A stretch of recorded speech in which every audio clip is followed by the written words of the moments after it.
हर मुश्किल घड़ी दो तरह की चीज़ें लेके आती हैं। एक, जहाँ हम निराश होके ये सोचने लगते हैं कि अब तो ये समय आ गया है तो हम तो कुछ भी नहीं कर पा रहे हैं। और दूसरा, उसी मौके का फ़ायदा उठाते हुए हम वो सारी चीज़ें करें जो हम बहुत समय से करना चाहते थे। ऐसा ही एक टाइम हम सब की लाइफ में आया है जब हम सब अपने अपने घरों में बंद हैं ताकि हम इस बीमारी से बच सकें और खुश रह सकें। ये मौका हम सबको शायद इसीलिए मिला है क्योंकि हम लोग ही रोते रहते थे पूरे टाइम कि अरे यार ये करने का टाइम ही नहीं मिलता, वो करने का टाइम ही नहीं मिलता। अब वो टाइम है। तो मैंने भी ऐसे ही कुछ सोचा और मैं एक दिन बैठी और मेरे दिमाग में ऐसी चीज़ें आई कि पुराने ज़माने में इतने गेम्स हुआ करते थे जिससे हमारा दिमाग भी तेज़ होता था, कंसंट्रेशन बढ़ती थी और खेलने में भी बहुत मज़ा आता था। मैंने इस क्वारंटाइन टाइम को यूज़ करते हुए ऐसे ही कुछ गेम्स को रीडिस्कवर करा है। काफ़ी ऐसे गेम्स होंगे जो आप लोग पहले से ही जानते होंगे, लेकिन एक आधे गेम शायद ऐसे भी होंगे जिसके बारे में आप लोगों ने ना सुना हो। तो मैं इस वीडियो के थ्रू आप लोगों को वो गेम्स दिखाऊंगी जो बहुत समय से शायद किसी ने खेला नहीं है और किन लोगों को याद भी नहीं है। तो आइए हम इस वीडियो में उन गेम्स को दोबारा तलाशें जिससे पुराने ज़माने में हम भी शायद बचपन में खेलते थे। काफ़ी लोग जानते होंगे कि मैं एक साउथ इंडियन फैमिली से हूँ।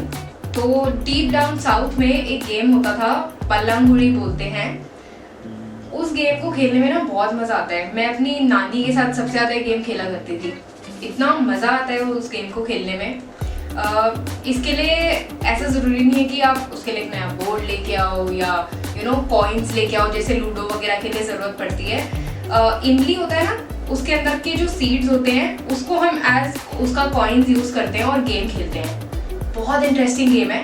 चलो एक क्लिप देखते हैं इस गेम का, हम किस तरीके से खेल सकते हैं। सो ये है हमारा पल्लांगुड़ी का बोर्ड। अगर आपके पास ये नहीं है और आप इस क्वारंटाइन में ये गेम खेलना चाहते हैं तो आप एक ट्रेस का इस्तेमाल कर सकते हैं।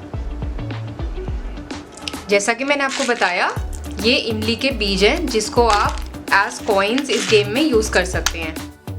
इस गेम में क्या होता है कि हर गड्ढे में आपको 12-12 कॉइन्स डालने, सिर्फ बीच वाले गड्ढे को छोड़ के। जैसा कि आप देख सकते हैं यहाँ पे करीब 7 गड्ढे हैं दोनों तरफ, तो बीच वाले को छोड़ के 3 इस तरफ और 3 उस तरफ के गड्ढों में 12-12 कॉइन्स आप डालिए। ये सेंटर वाले गड्ढे जिसमें आपने एक कॉइन डाला है उसे हम बैंक की तरह यूज करते हैं। कोई भी प्लेयर, दोनों में से जो भी खिलाड़ी उस चीज को एक बार टच कर देगा ऊपर से अकॉर्डिंग टू रूल्स, वो उस बैंक का ओनर हो जाएगा और जितना उसमें जमा हुआ होगा कॉइन्स वो उसका।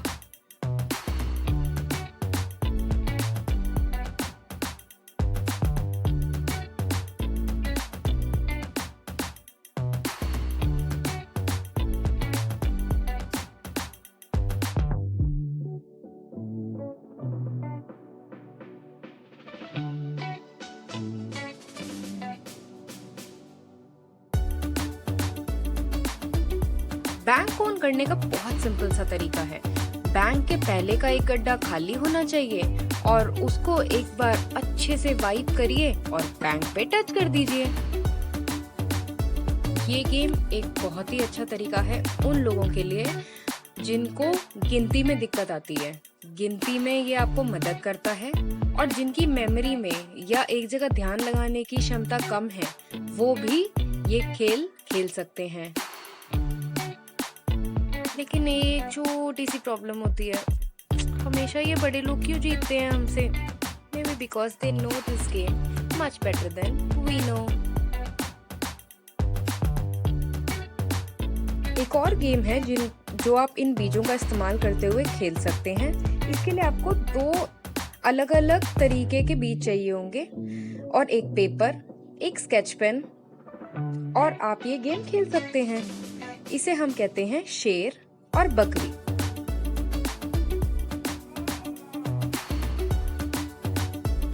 आप दो तरीके के बीज भी इस्तेमाल कर सकते हैं या एक अलग कोई चीज इस्तेमाल कर सकते हैं। बड़ी वाली जो भी चीज होगी उसको आप शेर कहेंगे और एक उसको उस गोले के अंदर रख देंगे। बाकी जो बीज होंगे वो 15 बीज लेंगे जो बकरी की तरह काम आएंगे, और बड़े जो शेर वाले बीज हैं वो होंगे 3। इसमें आपको क्या करना होता है कि जो शेर होता है उसको 15 बकरियों ने मिलके रोकना होता है ताकि वह उनके समूह को ना बिगाड़े।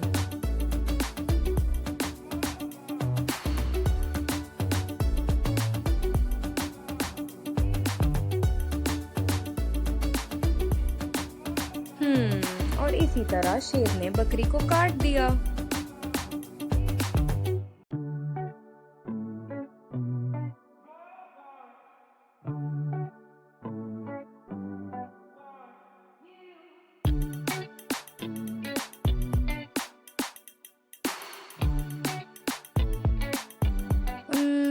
एक बारी में अच्छे से तो नहीं सीख पाई, लेकिन कोशिश दिल से जरूर करिए।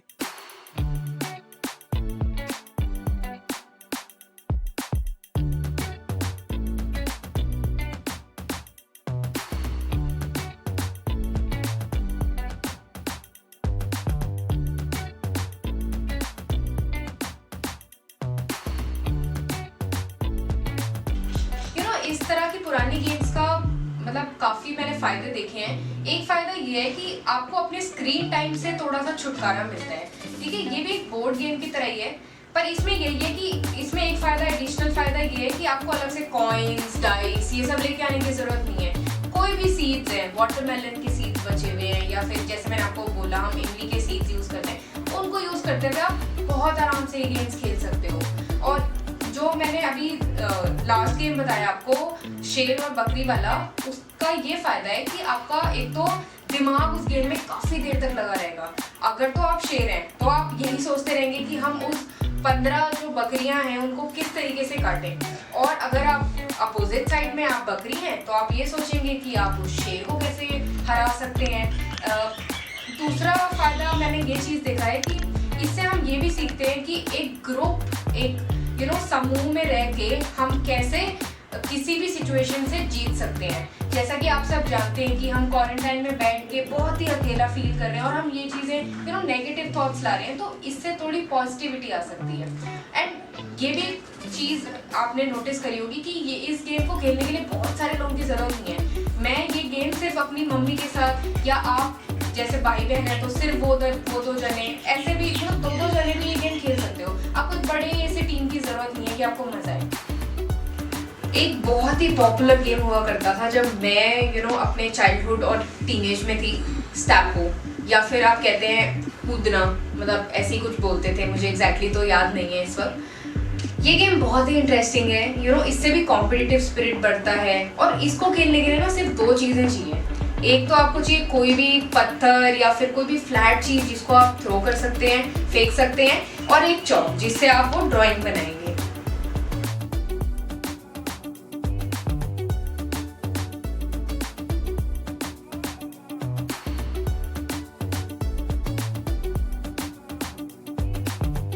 इसका बोर्ड या फिर गेम जिसमें खेलेंगे वो बनाने के लिए आपको 6 बॉक्सेस बनाने होंगे। एक बड़ा सा रेक्टेंगल और उसमें 6 बॉक्सेस। पहले 3 बॉक्सेस में होंगे 1, 2, 3 नंबर। उसके बाद होंगे दोनों पैर रखे कूदने वाले 4 और 5 नंबर, फिर 6 नंबर फिर से अकेला, और 7वां और 8वां नंबर फिर एक साथ। ये गेम खेलने के लिए आप एक पत्थर लें और उसको एक एक पड़ाव की तरह डालते रहें। जैसे कि पहले 1 नंबर में फेंकें, फिर जिसमें एक सिंगल हो उसमें एक सिंगल पैर से, और जिसमें डबल हो डबल पैर से कूदें, और एक पैर से इसको उठाएं और बिना लाइन टच करें वापस। इसी तरीके से दूसरे नंबर पर कूदें और इसी तरह धीरे धीरे 8 नंबर तक चीजों को पार करें।